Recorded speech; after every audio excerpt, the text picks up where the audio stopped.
Hello, today I'm going to show you how to create this really great pleating look using the Spellbinders Borderabilities and some of the great new adhesive back fabric paper from American Crafts and the Dear Lizzie line. So to get started, I did this ahead of time, save a little time. I used the classic scallop border petite, the one cut edge, and I cut out I just cut about 1.5 inches of fabric, and I cut out 3 of these. Now I cut out 3 because we're going to end up, bunching, increasing, pleating this together, and so I want to make sure that I have plenty of this fabric back paper. So to start with, I have cut my piece that I'm going to put the pleating on of cardstock to 5.5 inches because that would be the width of my card here.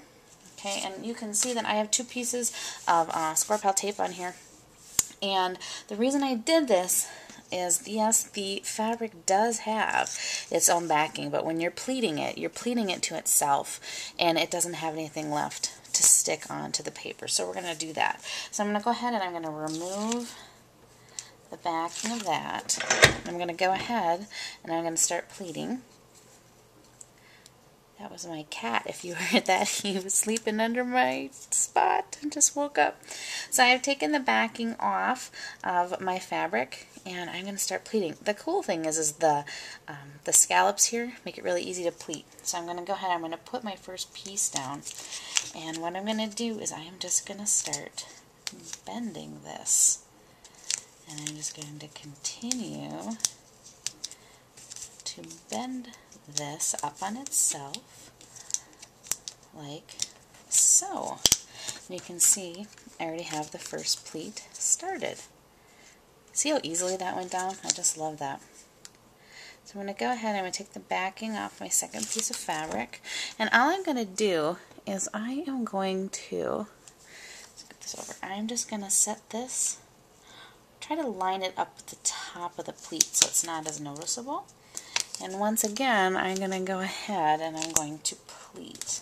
And it moves, you can see. I'm going to try to maybe turn this so you can see a little better of what I'm doing. I am just folding this back on itself. Hopefully that's giving you a better angle. You can see it's going to stick a little to see how it's pleating. Okay.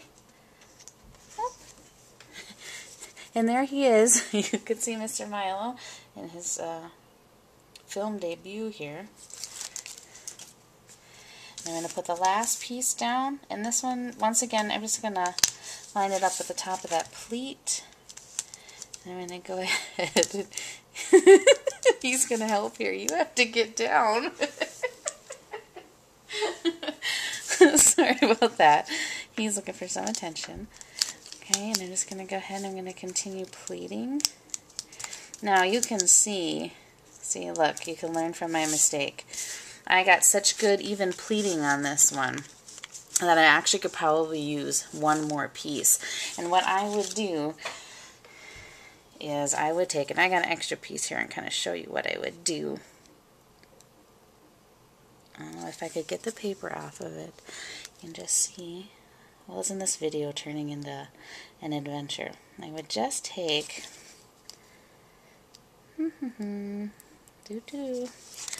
I would just go ahead and I would just finish my pleating, and then what I would do, you can see there, is take a pair of scissors that have, your sticky coating, and then you can just go ahead and you can trim it away.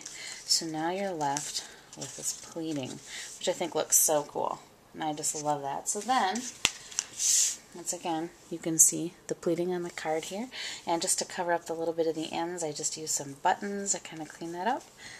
And there you go. You have a really great way to make some pleating on your cards. I hope you have fun. Enjoy!